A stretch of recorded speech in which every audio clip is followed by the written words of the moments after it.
做完10場訪談，對住一大堆筆記，唔知點整理，親和圖幫到你。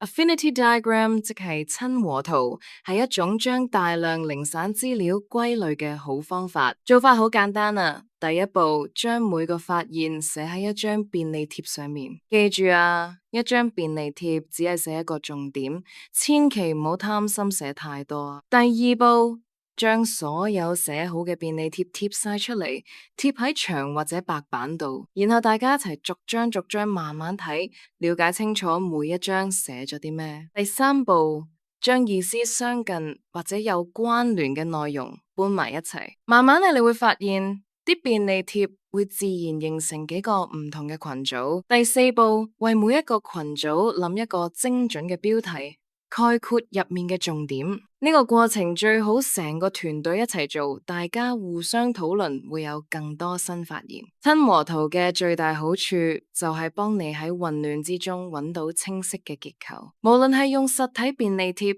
定係用 FigJam 同 Miro 呢啲線上工具都得㗎。